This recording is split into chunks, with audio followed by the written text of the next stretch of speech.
Good morning.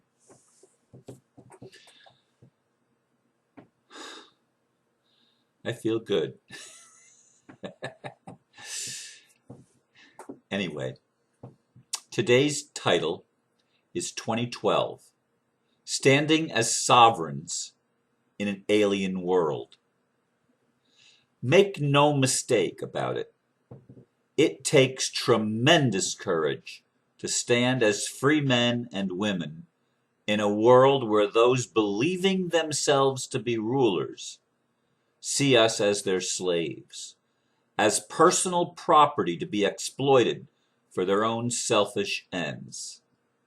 These would-be rulers are both angry and fearful when individuals say no to being controlled by legal mechanisms that subvert natural law and the cosmic design for the evolution of consciousness.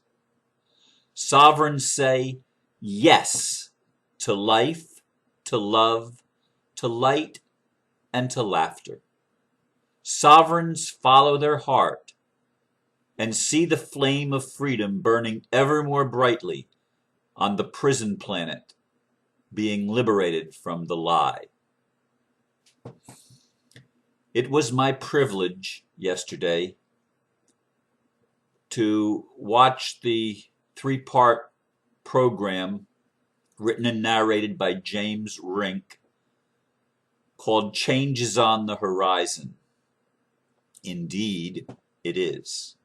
The first part was Dawn of the Golden Age, in which he discussed the many lives of the Ascended Master we know as Saint Germain, providing the historic thread, and also the establishment of the world trusts and the subversion of the Masonic order by the Illuminati and by the Jesuits and the Satanists. Part two was the American Federal Empire, which began with Saint Germain's involvement in helping create the documentation and encouraging people to sign the documentation known as the Declaration of Independence, and then ultimately the Constitution with the Honorable Bill of Rights, and how the American Empire was subverted, and that subversion by the British Crown and the Vatican spread around the world, and the United States has become the military arm of the empire of the damned. Or you could also say the elite. Same thing. Damned elite. Part three is the Farmers Claim Program, which shows the legal foundation for the White Knights and what's happening as we implement NESARA, and as that's going to be unfolding this year, some of it in the next few weeks. It's already been unfolding, but you're going to start seeing it on the mainstream media news. And let me read just one paragraph from the message from Montague Keen that my friend Mr. Ed sent me, and I actually had seen it yesterday, but it came in the middle of the night while I was sleeping, and I saw it this morning.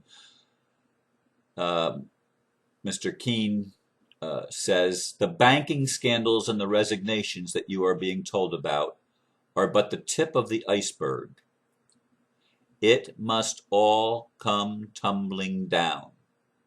It will be hard for some people to believe that some bankers could be so corrupt. Do not be deceived by outward appearances and fine words that bear no resemblance to truth. You have all suffered at their hands for too long. Because of this, I fear that their cries for mercy will fall on deaf ears. When the man in the street wakes up to what has been done to him and his family, he will be angry, and he will have every right to be angry and to demand justice. It is hoped that people will remain calm and dignified and not lower their standards to those of their oppressors. Many of you has foolishly placed your trust in those that have no respect for you and yours. You have been brainwashed into believing that you should trust the very people who only want to destroy you. It is all so cleverly done under the radar that you accept it, that you just accept it as truth. But scratch the surface of these people and you will see for yourselves how corrupt they are.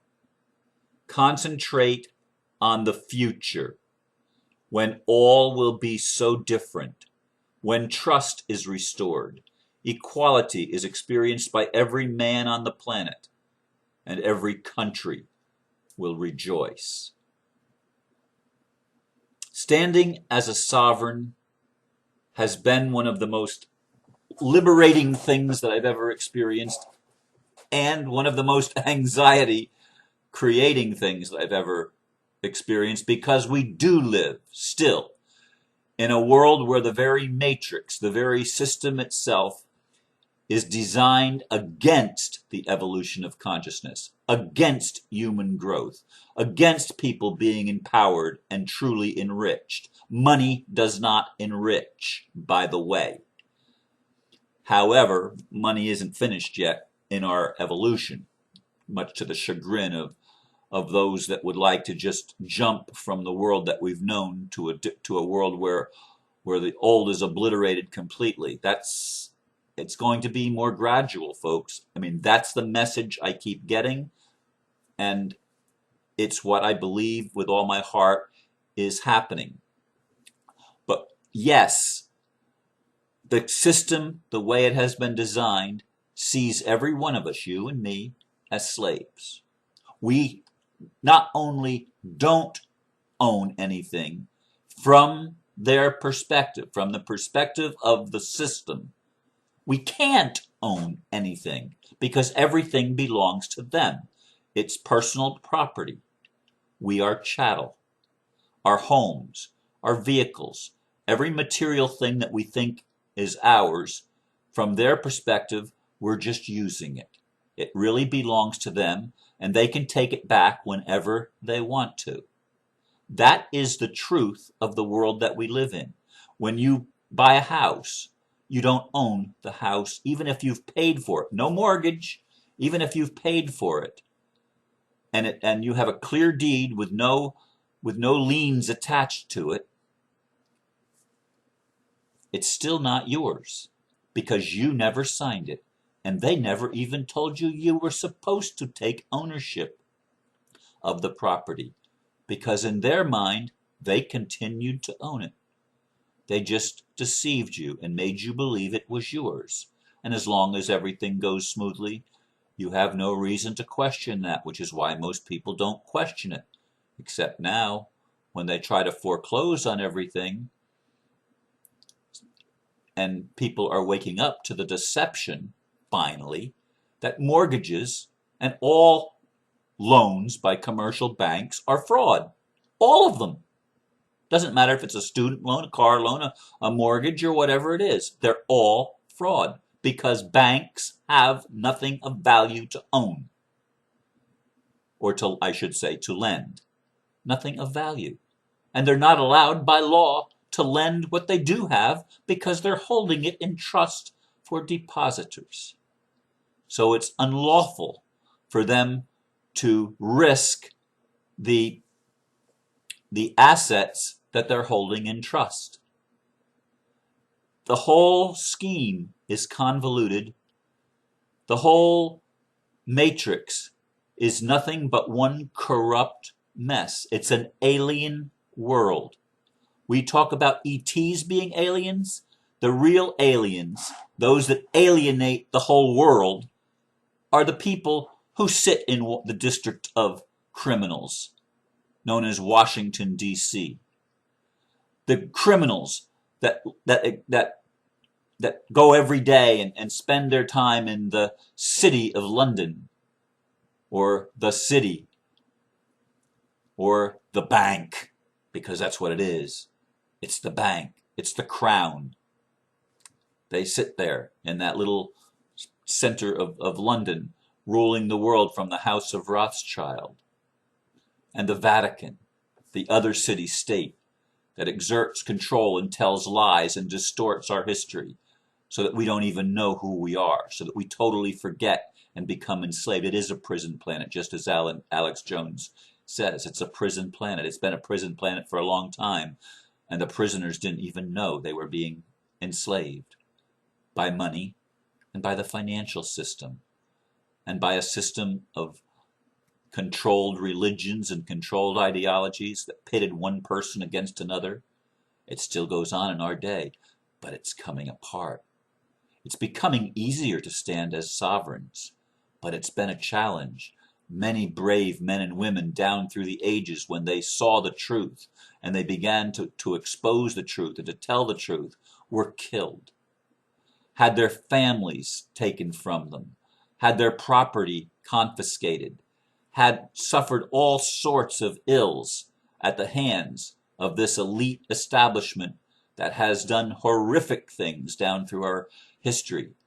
These are men and women that stand on our TV screens and tell us lie after lie after lie, like Obama telling us that he's going to bring change. And there's so many people, light workers, that still believe he's going to be a good guy. He's not a good guy. When I finished watching that movie and the Farmers Claim Program, he's just like George Bush and Bill Clinton before him. He's just as corrupt as the others have been. George Bush is probably Father Bush is probably the most corrupt of them all. He's Lucifer himself, if you will. And yet all of these things, and I've said it before, I'm not pitting us against them. I'm just saying, look at the roles that have been played and the people that have played them. The people that we've held in esteem has been a false esteem. Standing as a sovereign requires courage. When you start to see these things, I know I have been blacklisted and blackballed by people that I see as friends, but they see me with suspicion because I believe in conspiracies. No, I believe they're not conspiracies. I believe in the truth. And I'm willing to look under the surface and to explore and examine. And I've been doing this for a long time.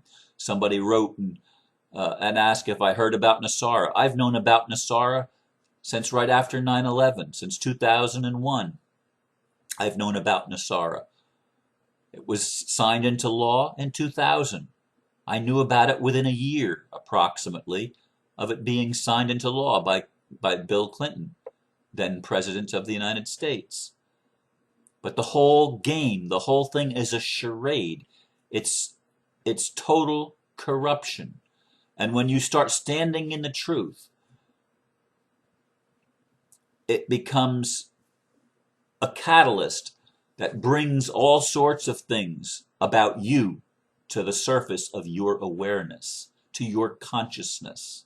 It's done it with me. It's done it with everybody, every man and woman that's ever had the courage to stand as a sovereign and to exercise their natural rights and to reclaim their birthright, or to make every attempt within the matrix system to reclaim that which is rightfully ours. It takes tremendous courage, but what's happening right now is there's more and more and more and more of us, and they're not going to stop us, folks. They're not going to stop us. This time we turn the table. We have Saint Germain still alive, I believe, still alive, in the same body, still alive, still working behind the scenes. Not as much as he was in the 18th and 19th centuries, but he's still alive. He's an ascended master. And the violet flame burns away all of the dross that's going on in the world. The violet flame, he's the master of the violet flame. You don't want to believe those things? Don't. But I'm telling you, we're all going to wake up one day, and we're going to be shocked, absolutely shocked, to know the truth about the world we've been living in. And James Rink did an outstanding job in Changes on the Horizon, all 3 parts. Each is about an hour long. Worth watching. Worth watching. And as Montague Keen said, Concentrate on the future, when all will be so different, when trust is restored, equality is experienced by every man, he doesn't say and woman, but I'm going to say every man and woman and child on the planet, and every country will rejoice. Debt forgiveness is coming. The Jubilee is coming. It's going to be announced this year. We're going to be reconciled and reunited with our family that live on other planets and have lived in other solar systems and other galaxies even. We're going to be reunited with so many things that are going to seem so incredible to us because we believed so many lies. And let me say in closing that there's some shrills that are wanting me to post their anti-crap in video responses and stuff like that. So if you're listening and you're wondering why I'm not approving some things, it's because your stuff is crap. And it's not worth even watching, and I'm not going to let you try to push into my audience that God has raised up and put your false crap out about the Galactic Federation being a lie and all that stuff. You can believe what you want. Everybody can. But I'm not going to support people that are that I know in my gut are spreading disinformation and are coming across with name calling and stuff like that. It isn't going to work, folks. I'm very, very against censorship, but I'm not going to be one that's going to spread lies. I've probably made mistakes and allowed people to spread their stuff in the past because I've been extremely liberal with approving almost anything. But there were a couple of videos sent yesterday that I'm not going to approve, period. I'm not going to approve it, even if you are the Messiah, according to your handle.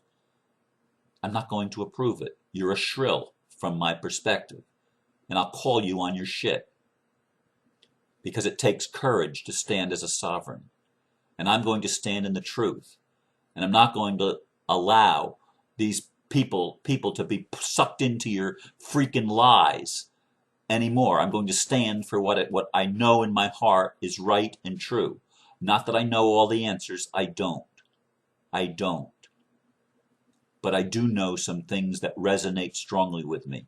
And I'm really encouraged after watching, again, the videos by James Rink last night and reading the things by Montague Keen and other channel messages that come through. Do I believe everything that the channelers channel? Absolutely not. Not even the ones that I love, like Mike Quincy. When they start talking about Obama being a good guy, I'm sorry. I can't see that yet. Obama is not playing a light role at all. He's a very dark character, and that has nothing to do with the color of his skin or his race. He's just a very dark character like Bush and Clinton before him, and like so many of the leaders in Europe and other parts of the world. But it's all changing. It's all changing because there is a cosmic design for the evolution of consciousness, and the human family is waking up, and the prison planet is being liberated, and we win. I want you to hear that with your heart. We win. Truth is going to prevail, and we will have peace on earth. Expect it, look for it, focus on it, know it in your heart, and keep the courage up to stand in your sovereignty, because you are a child of the living God, of Great Spirit, of Mother Earth. You are their offspring, and you have every right to be powerful and to be wealthy beyond measure and to be able to create a beautiful world. And we're doing it in this day and age. Thank you so much for listening. Namaste.